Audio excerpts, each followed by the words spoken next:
Alright, akhirnya kita nggak ketinggalan pesawat ya kan. Nah ini yang tadi gue bilang kuncinya adalah ada di garis 2 poin pesawat. Dan kalau gue ngelihat ini bakal rata. Even kalau kita mau ngomongin ke daerah Skillet. Oh, gue ngelihat ada satu keraguan dari EVOS. Tadi EVOS sempat mundur sedikit, nggak jadi masuk ke daerah Crossroad.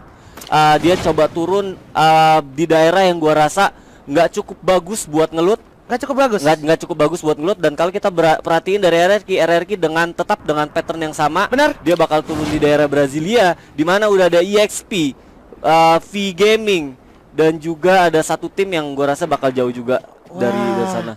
Wah gila sih ini. EVOS bener-bener maraton. Dan yang maksud gua bener-bener berbahaya adalah bukan cuman KOG, tapi ada tim dari sampingnya yaitu Hivi Pak ya. Nah ini nggak bagus sih menurut gua, nggak bagus banget. Karena kalau gua sering banget lihat kontes tim yang dari bawah tetap maksa buat naik ke atas atau bahkan buang resource untuk nembak ke atas. Ini nggak lebih better menurut gua. Karena kalau gua ngelihat dari satu tim yang di atas EVOS tadi, dia coba untuk naik ke atas buat ngambil satu objektif mod house. Oke, dan tadi kalau gua nggak salah ingat juga, ini masih bersinggungan King of Gamers masih benar-benar memastikan ini tim yang di bawah mereka nih kemana arahnya. Jadi nggak benar-benar langsung lari ke mod house ya Pak ya? Ya, satu orang atau bahkan 2 orang bakal tahan. Gua rasa mereka bakal ngeliat, karena kalau ngerender dari atas itu masih ada potensi untuk ngeliat ke bawah. Betul. Karena nggak banyak pohon-pohon yang bisa mereka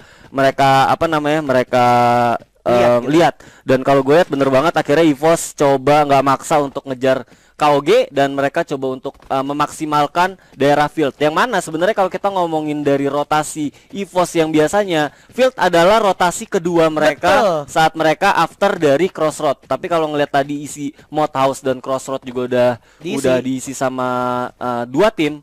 Ya ini cukup bagus, dan gue nungguin sebenarnya reaksi rotasi mereka after ini. Oh, The House of Blood yang akan bertemu dengan BTS vs The Sky. Bener ya, Fire Brigade bakal coba diisi oleh 2 tim ini. Bakal coba ada jibaku perang jarak dekat tentunya, di mana udah ada Hogrotaga yang berhasil dapetin 1 dan udah langsung dihabisin begitu aja Komdeme. Tapi ditukar juga Loyal udah bakal jatuh bersama Sin, menyisakan Beo. Cukup sulit posisinya The Sky, di mana The Sky juga salah satu kompetitor yang cukup berbahaya. House of Blood kali ini adalah kompetitor, dan ternyata Beo masih bisa sempat untuk melakukan revive. Mereka ngilangin satu momentum sih, dimana mereka bisa kejar dulu satu, dan bener aja BTS satu persatu bisa.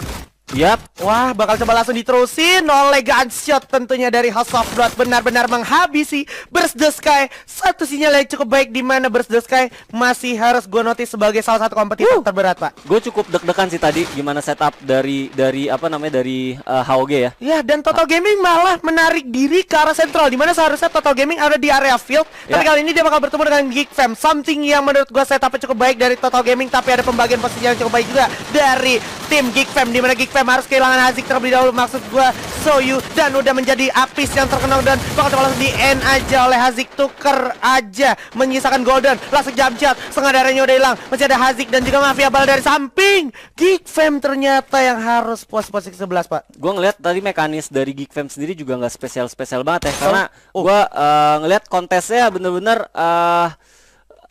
kayak singkat aja banget, singkat gitu ya kan. Padahal gue lihat juga resource-nya harusnya bisa memungkinkan mereka minimal nggak langsung wipe seperti itu. Oke, ini ada yang seru lagi. Iya. Ini masih sesuai prediksi. Mereka bakalan turun di tempat yang sama di area 4J, bakalan langsung coba dihabisin begitu saja oleh seorang Crazy. Satu langkah awal yang cukup baik dari V Gaming dan memukul mundur teman-teman dari tim Knight. Tapi yang menjadi berbahaya adalah EXP coba join sejauh itu dari Brasilia ke arah 4G Pak. Gua berharap EXP bisa mendapatkan kill dari tim V Gaming ya, karena V Gaming tadi kan juga di atas ya kan, dan EXP juga di bawah. Jadi kalau seandainya gue berharap V Gaming nggak dapat kill yang cukup banyak di sini, tapi EXP bisa mendapatkan advantage dari oke. Knight bakalan hancur di sana di posisi ke-10, menyisakan di sini. Kita harus move on dulu ke arah EVOS Esports akan bertemu dengan EV Thailand, di mana ternyata udah ada yang lagi melakukan upaya rotasi juga di arah belakang, yaitu Hivi. Kalau kita perhatikan dari minimap, EV TH lebih cenderung menarik diri. Mereka cabut, dan ada Hivi juga dari belakang. Yang gue rasa kalau seandainya dari tim EVOS sendiri nggak notice, ini bakal bahaya buat mereka, karena mereka mereka full konsentrasi ke arah EV Thailand ya. Yang mana sebenarnya EV Thailand sendiri juga udah cabut. Alright. EVOS Esports di sini bakal melakukan upaya permainan defensifnya yang cukup menjanjikan menurut gua. Kalau kita bicara soal Purgatory di sini masih cukup menjanjikan. Oke, V-Gaming. Yes, becomes strong, becomes real. EXP takes the point atas V-Gaming dan mereka bakal langsung cabut lagi dan EXP masih pagi udah 8 kill Pak. Ya, nah ini cukup aja segini aja. Segini aja. Kalau bisa ya. Kalau bisa. Nah, kalau gue lihat tadi EVOS nggak cukup bagus menurut gue dari sisi resource-nya. Lu bisa lihat Sam 13 dengan nggak punya glue wall, nggak punya helm dan hampir kalau gue hitung tadi udah 3 notice masuk ke dalam tim Indonesia itu belum ada yang pakai helm. Gila, ini perputaran rotasi Heavy benar-benar super duper cepat di mana dia nge-skip field-nya, dia nge-skip atas mod host dan dia langsung bergerak lari ke arah rumah Tayo dan juga ke arah batu di area Brasilia rumah 7 Pak. Dan kalau gue lihat dari RRQ sendiri harusnya RRQ bisa mendapatkan resource yang cukup kenyang ya. Karena kalau gue lihat hampir semuanya juga udah lumayan. Oke, ini seru banget. Ada EV juga pakai mobil. Bakal coba ditabrak sepertinya Rembo. Bakal maju ke depan seperti Rembo. Maju, langsung coba nabrak Tamkau di sekadar hilang. Bakal coba langsung ditembak dari kejauhan Rembo. Cukup sekali tapi harus knockdown dari kejauhan Kapten. Oke, ini dia. Berhasil memanfaatkan momentum atar pecahnya perang. Dilong dari VTA dan juga Hivi. Coba langsung dihabisin begitu ya Kim Chen tukar Dilong. Bakal coba langsung dihabisin. Ada yang knock. Bakal coba manfaatin The Crash. Bisa dapetin ban. Masih coba nyari. Ini TH-nya harus posisi ke-8 dan Hivi di sini berhasil mendapatkan satu squad. RRQ dapat 1 steal kill ya harusnya. Dan kalau gue lihat Hivi sendiri bisa dapat 1 kill dari tim Thailand, ini juga jadi satu reset moment dan jadi satu sinyal yang bagus juga buat tim Indonesia. Betul. Kompetitor utamanya udah mulai bertumbangan satu persatu. EVOS Esports lagi-lagi menunjukkan kita juga gimana caranya beradaptasi yang cepat dan taktis. Tapi awas, harus fokus di depan Mr. 05. Sudah ada kawan-kawan dari Hivi langsung memanfaatkan grounding di waktu yang tepat. Dia jongkok dulu memastikan kepalanya tidak terlihat dari arah patahan yang ada di tempatnya Tamka. Di belakang Panda juga Kim Chon itu lagi coba reset terlebih dahulu. Dan yang harus kita notice adalah ini kalau sampai RRQ lihat juga bisa aja kesempatan besar untuk RRQ memanfaatkan momentum kalau seandainya pecah perang Pak. Betul banget. Dan kalau gue lihat Hivi bakal cabut. Cirias yang tadi dulu bilang mereka cepet banget. Yes. Rotasi, ngambil keputusan ini cepet banget. Dan gua tahu EVOS juga nggak akan mau ngambil satu resiko yang besar. Itu. Karena kalau gua lihat mereka belum mendapatkan resource yang benar-benar mereka mau. Betul. Nah ini baru dapat nih. EVOS M13 akhirnya dapat senjata yang dia mau. Betul. Dan gua rasa satu sinyal yang cukup bagus walaupun sebenarnya ini lebih tepatnya mengais-ngais ya. Itu Street pakai Auge, terus tadi si satunya lagi Abu pakai Parafal. Nah ini kelihatan jarak jauhnya EVOS sih menurut gue udah bakalan tajam banget. Tapi yang harus di notes juga adalah RRQ Hades di sini ada di area rumah 7. Gue yakin mereka nggak boleh sampai lengah, karena kalau ngelengah gue yakin bakalan dipanis sama RRQ Hades juga Pak. Betul banget. Gue lebih seneng sebenarnya EVOS stay di bukit sana karena menurut gue bukit sana juga satu tempat yang cukup menjanjikan, worth it banget kalau seandainya lu mau tahan sampai akhir apabila zonanya ngarah ke mereka. Ini satu tempat yang enak banget. Circle-nya menurut prediksi gue ini blindnya nih masih bersinggungan sama area rumah 7 ini. Jadi harusnya EVOS dan juga RRQ masih punya advantage di mana dia masih bakalan ada di circle selanjutnya.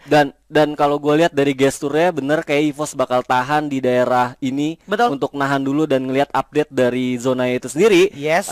Dan RRQ gue rasa juga nggak akan pergi kemana-mana dengan dengan ciri khas gameplay mereka yang memang seperti ini. Gua rasa juga mereka pasti bakal tahan Brasilia. Kalau boleh berangan-angan ya gue tetap bahkan berharap zonanya seperti ini terus sampai akhir. Betul. Karena kalau sendiri kita ngomongin dua tempat, tim Indonesia tempatnya defense kayak gini ini enak banget sih. Tim Indonesia enak banget defense-nya. Dan bahkan kalau kita lihat Hivi bakalan coba mengamankan diri mereka 3 orang di area rumah kuning bawah. Masih di Brasilia karena mereka sadar nih Brasilia ada isinya. Tetap dengan fokus yang cukup penuh dan juga awareness yang cukup baik ya. Ya karena tadi gua ngeliat UAV sempat lewat. Betul. Pas lagi pecah tempur Heavy lawan EV Thailand tadi sempat ada ada UAV yang lewat dan itu mengarah ke arah Brasilia. Ada House of Blood yang sepertinya akan melakukan pergerakan masuk ke zona berikutnya. Bener aja di mana rumah 13 pun boleh gue bilang masih menjadi tempat destinasi selanjutnya. Tapi di saat yang bersamaan ini boleh gue bilang sekali lagi House of Blood juga mempunyai adaptasi yang cukup baik, di mana pembagian posisinya cukup bagus. Ada Kai yang langsung dikirim ke rumah jomblo, make sure di area Brasilia itu ada apa aja, dan Kai sudah memberi sinyal positif harusnya. Tapi mereka nggak boleh senang dulu karena di arah KOG atau di arah batu rumah atas itu benar-benar menjadi spot yang enak banget. Apalagi kalau kita lihat sekarang EVOS-nya lagi-lagi harus gua notice, dia mempunyai adaptasi yang baik. Sekali lagi dia langsung balik ke arah rumah Tayo, Pak. Oke, gua ngelihat mereka mungkin ya kalau seandainya di atas sana memang satu tempat yang bagus, tapi kalau gua ngelihat dari resource yang mereka punya, lu mau stay di sana ya harus kaya banget. Betul. Ya kan? Karena di belakang kan kebuka. Tapi ya punya satu perhitungan yang lebih baik daripada gua. Mereka coba untuk nge-secure satu kompon yang lebih make sure mereka bakal lebih secure sampai akhir. Oke, tapi kalau kita bicara EVOS dengan instingnya yang sangat kuat, gue yakin mereka believe kalau di belakang mereka itu udah nggak ada siapa-siapa.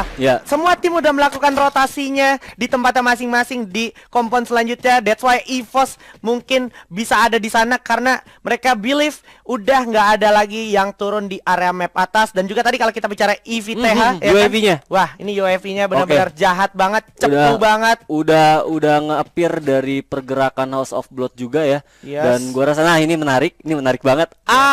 Dia mundur. Itu dia, udah ada tembakan ke arah Osaka 77.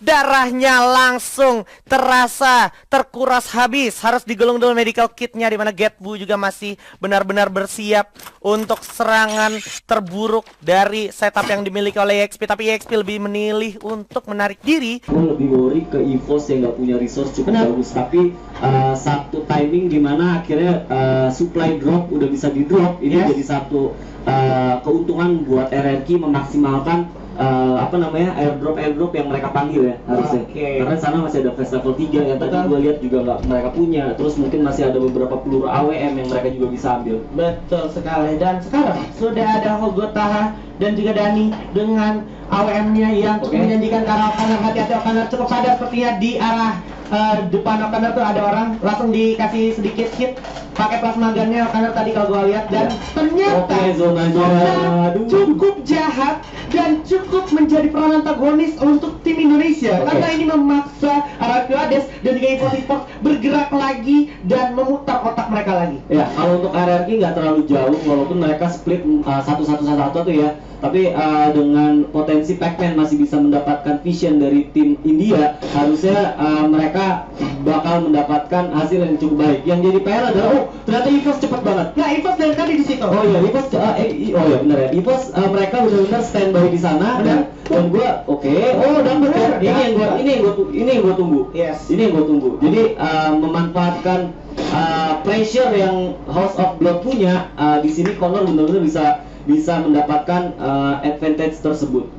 Dimana kalau kita bilang O'Connor bakalan ngerepotin House of Blood, di satu sisi teman-teman dari RRQ yang lain gue yakin bakalan coba berupaya untuk ngambil circle selanjutnya atau paling tidak berada di rumah paling tinggi, yaitu rumah lantai 3 di area rumah tinggi. Tapi udah ada satu tim dari House of Blood yang coba lari ke arah parkiran, bukan langkah yang baik karena ada O'Connor yang memantau langsung ditembak. Itu dia one shot one kill dari seorang O'Connor. Tembak lagi kelihatan, itu dia gue udah kelihatan juga ada Koki Kevin, tapi bakal dimanfaatkan dihujani peluru oleh O'Connor. 2-3 poin kill dan level diamankan. FF Indo bersatu untuk RRQ Hades kali ini.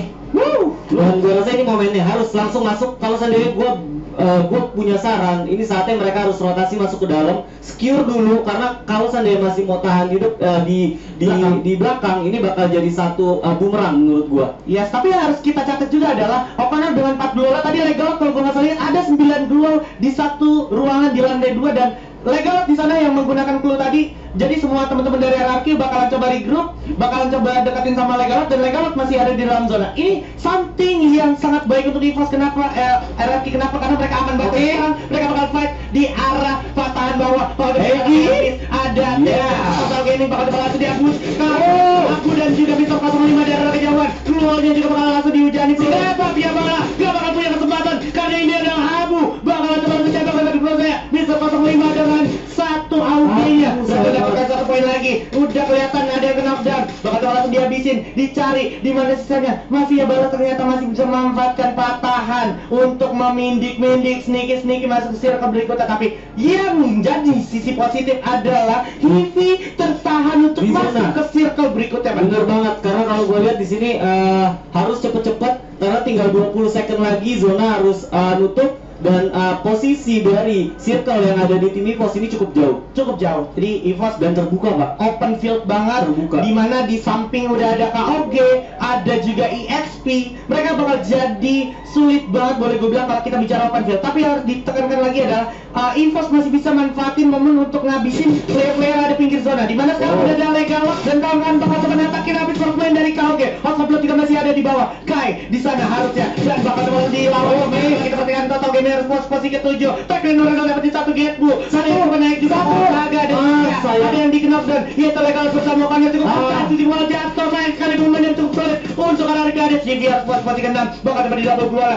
Coba revive dulu. Pac-Man masih bisa merevive satu Chansu. Masih cukup baik tapi awas banyak peluru datang. Bakal coba di knockdown lagi dan Pac-Man harus posisi ke-5. Tapi kita EVOS Esports masuk top 4. Bersiap EVOS dengan daya ledaknya. Everpindo bersatu. Tembak dari arah sebelah kanan. Sini ke arah Kapten Jam 13. Ada Punggot di arah depan. Catpu sudah berhasil dapetin satu. Tapi ini tempat 5. Bakal ada main juga. Ada Overtaga yang bakal langsung diujian peluru ke arah Osaka 77. Tapi jauhan. Ada Center Team Kapten alam semesta kita bakal coba langsung berjibaku dari jarak jauh. Di sana ada Kevin dan juga EXP. Pembagian posisi yang cukup sulit untuk EVOS. Ini adalah misi yang sangat sulit. Masih banyak harapan untuk EVOS. Masih 4 lawan 4. Oke, masih 4 lawan 4 dan ini jadi satu advantage juga karena zona juga masih ada di posisi tengah Haji. Yes, ini dia EVOS seperti yang lebih milih untuk menatakin player dari EXP dulu, di mana Punggot berhasil dapetin KOG. Punggot ternyata berhasil melancarkan KOG, tapi di sisi lain Abu harus jatuh, harus di revive terlebih dahulu. Posisi yang cukup sulit, Abu sepertinya gak sempat revive lagi, bakal seperti adu aimnya dari arah kejauhan oleh Street dengan satu SPD-nya. Peleparan saat dari Kapten Sun 13 ke arah kanan. Ternyata terduga-duga Sun 13 berhasil dapetin grounding. Tembak dari arah sebelah kanan. Ada Alex masih coba ditembak dulu. Gak ada harga. Udah kerasa banget sakit. Ini jatuh di posisi ketiga. Ini akan menjadi buaya. Momen dari untuk EVOS Esports. Pembagian 3 lawan 4. Punggot sudah jatuh. Satu. Center tidak dengan satu badan saya. Satu lagi. Desta.